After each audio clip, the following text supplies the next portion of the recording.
Tak jo, dneska je středa.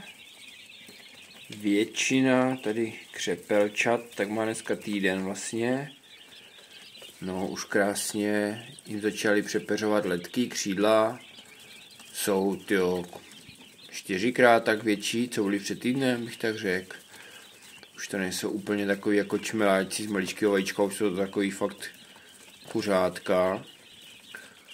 No a zatím to vypadá v pohodě, jíjou čím dál víc, pijou čím dál víc, logicky, že jo, i vylučujou, ale jsou v pohodě, no. Začal jsem včera trošku už snižovat teplotu, hlavně co jsem včera začal, tak jsem začal vypínat světlo, takže včera vlastně už jim to svítilo jenom 21 hodin, o 3 hodiny jsem to stáhl, dneska uberu další hodinu.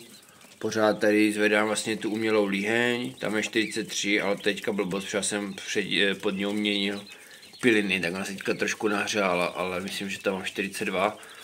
Zkusím to zase stáhnout, protože to čím dál méně potřeba a tady mám ještě infražárovku 150 a tamhle mám v rohu vlastně teploměr, takže mimo tady ty jako zdroje tepla, tak je tam furt nějakých 27.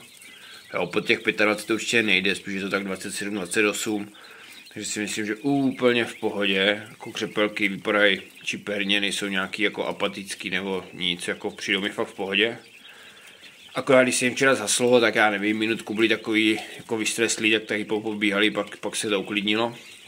Takže snad dobrý, no a uvidíme, jak to dopadne. Moc do toho nezasahuju, zatím vlastně ten týden tak jedna pošla, to nevíme moc jako proč. Žena říká, že ho asi ušlapali, že byla jako droboučka, ale jako měl jsem i 300 ještě vlastně, no teď to je tam vzadu v rohu, tak tam je vlastně jedna úplně malá náhrobka na krmení, a pak mám 2 takové větší kilovky a pak mám ještě 2 vody, takže snažím se mít i víc těch stanovišť, aby prostě každý si našel a byl jako v klidu, kdyby někdo po někom šel nebo tak ať je to jako pokrytý. Do vody dávám nějaký antikokcidikum, nějaký základní jako vitaminy. Asi to není vůbec potřeba, zvlášť když to tady celkem držím jako v čistotě na těch plynách. Vždycky, když už je to někde jako víc pokaděný nebo tak to vlastně vyměním i třeba za den, to bývá nejčastěji u těch vod. Tady to vidíte, že to ještě bude možná trošku chtít tady vlevo ale jinak je to v pohodě, no. Všakže pařádky mají v pořádku, vypadá, že prospívají, že to je super. Jsou zvědavej, no, takže teďka jich je tady nějakých 70, si myslím, 71 možná. V bedně metr, jo, mám to tady takhle v garáži, to nachystaný, že potom to půjde úplně odkryt, teďka to mívám ještě přivřený, protože se ochladilo, tak ať to tady drží, ať to nemusím topit. Bo mi upadl komín, tak to moc netáhlo, tak abych neměl křepelky uzené. No, takže asi tak, no.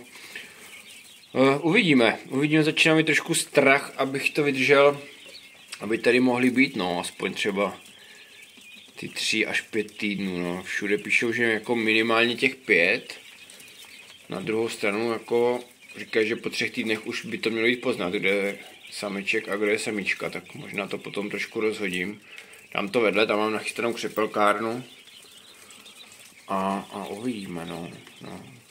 Takže zatím tak, no, tyjo. Zatím jsem jako ultra spokojený s tím, jak to všechno jde, tak to někam bych to měl zaklepat, protože zatím pohoda. Tak jo, tak ať se vám daří, kdybyste chtěli něco vědět nebo se doptat, tak napište koment a já vám na to zkusím odpovědět, no. Tak jo, křepelkám zdar.